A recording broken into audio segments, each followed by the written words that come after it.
Hi, JamesAnimalHarrison. It's time for a new lesson day. Today we're going to talk about how I learned to play sambas, or my approach to learning the most common samba. Now, the first I want to state is I'm going to present this in such a way that is not traditional. For all you purists out there and stuff like this, I'm going to talk about this being kind of the Americanized version of it, if you want to call it that, and I'll explain why. First off, I'm going to talk about it, counting it in 4/4. Because most of the junior high school situations when they get charts and everything, it's often in 4/4. Traditionally, sambas are not. They're felt in 2. You'll see them in cut time and stuff like that, but I'm going to talk about it in 4/4. Not to start off any arguments or whatnot. I'm just telling you the way it's often presented in books and charts and everything for people who are playing those kind of things in high school jazz bands and stuff like that.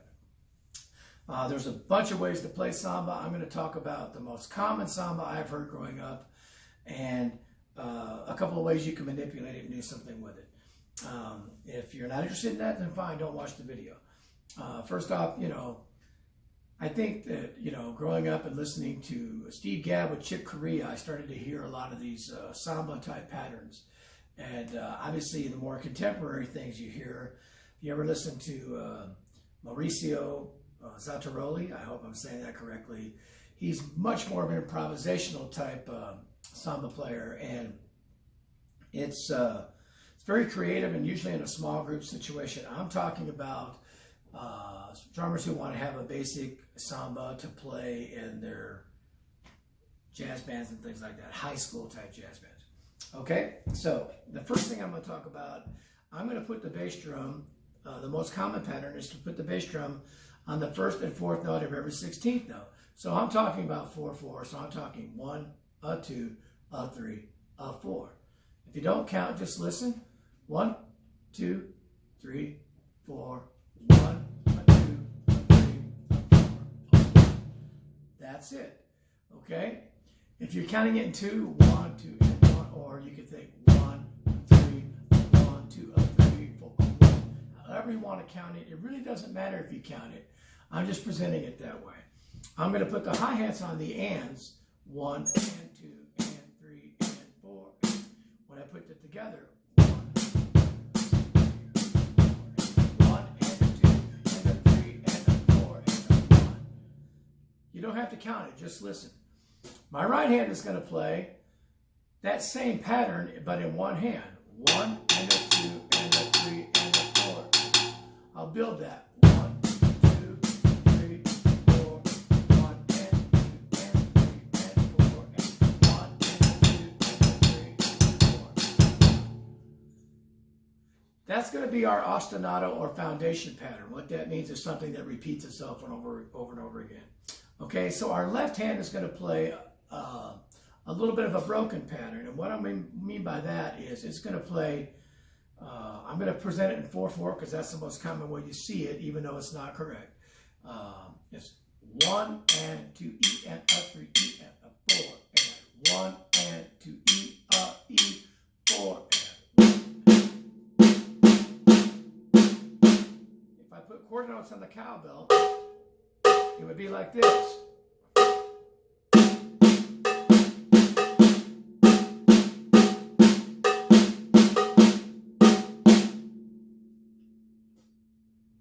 I'm not putting any inflections of any kind in here. I'm just playing it pretty straight ahead. Okay, so let's build that.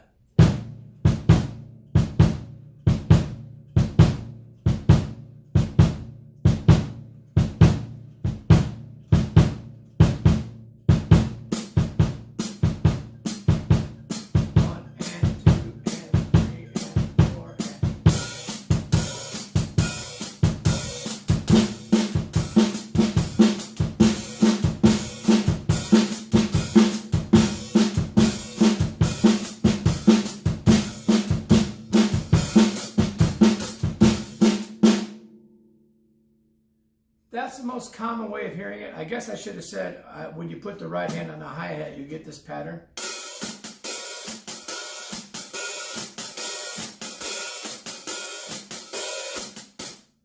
You can put it on a cymbal bell, a cowbell, anything like that.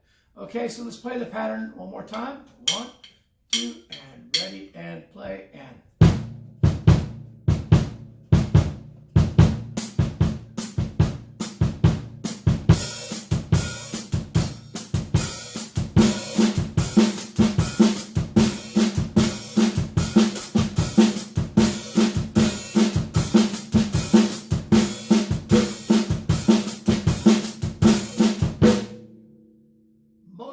basic samba. I call it 2 on, 3 off, 2 on in my left-hand pattern. Once you get down, comfortable with that, you can play it faster.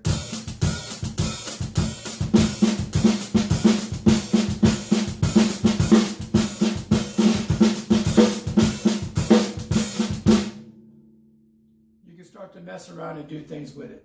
Okay, you can play buzzes on certain notes. If I just play,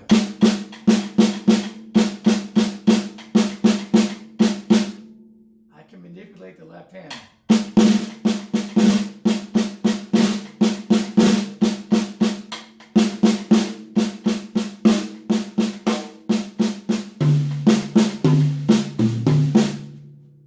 can move it around however you want. One of the more common ways you're going to hear it is as a cross stick.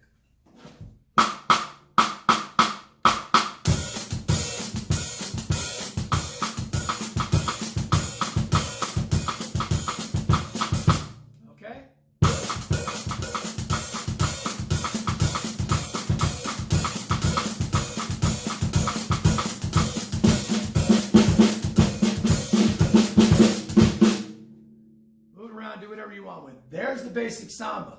Now, years ago, I went to a clinic at the Percussive Art Society International Convention. It's every November now in Indianapolis, but it used to move around a lot and be in different locations. And I went there one time, and I'm drawing a blank right now as to who I saw in clinic, but they were talking about sambas and taking the pattern and then rotating it. So if I think about who it is, I'll put it in the comments when I post this video or in the description. So again, if you don't count music, basically what we're doing on this common samba is we're playing 2 notes on the beat, 3 notes off the beat, 2 notes on the beat, right?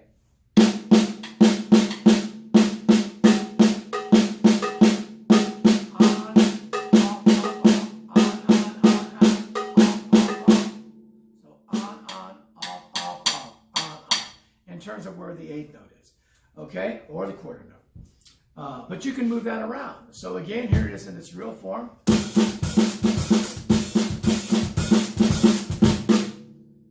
I can move everything back by 1/8 note, which is going to push one of those at the end to the beginning. So now I have, instead of 2 on, 3 off, 2 on, I have 3 on, 3 off. I might have said that wrong, excuse me. I have, instead of 2 on, 3 off, 2 on, I now have 3 on, 3 off, 1 on. Okay? So if you get an idea, it'll be like this.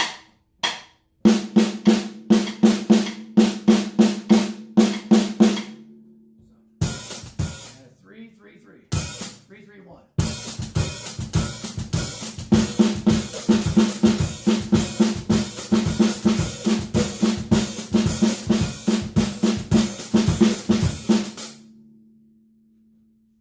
Also, oftentimes when I play the hi-hat, instead of just going, I will take the shoulder of the stick and accent that hi-hat a little bit. Okay? The next thing I'm going to do, I'm going to move it back 1 more note. So that takes that last note and moves it back to the beginning. Now I have 4 on, 3 off. 4 on, 3 off.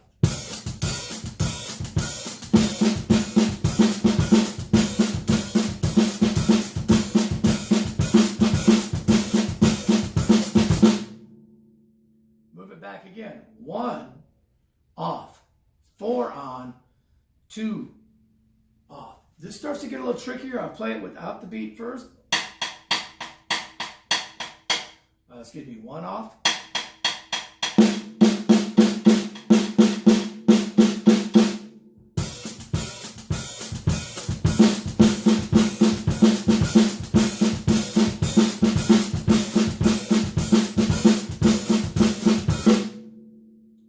Next, I have 2 off, 4 on, 1 off.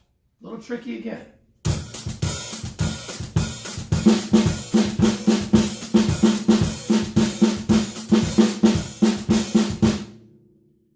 Okay, 3 off, 4 on.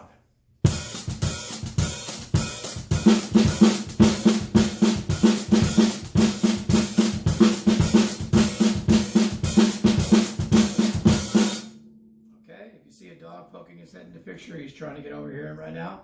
Okay, I move it back again. Now I have the on the beat wrapping around, so I have 1 off, 3 on, 3 off. Excuse me, 1 on. Let's start it wrong. Okay.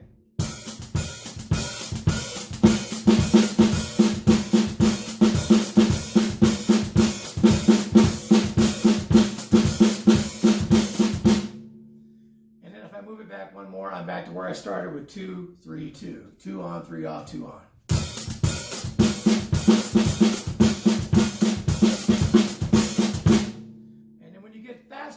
And you get your foot comfortable sliding, you can go, you know.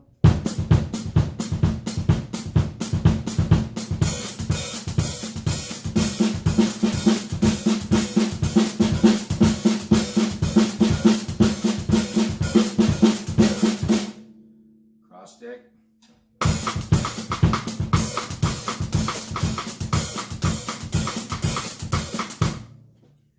Again, you can put it on a cymbal.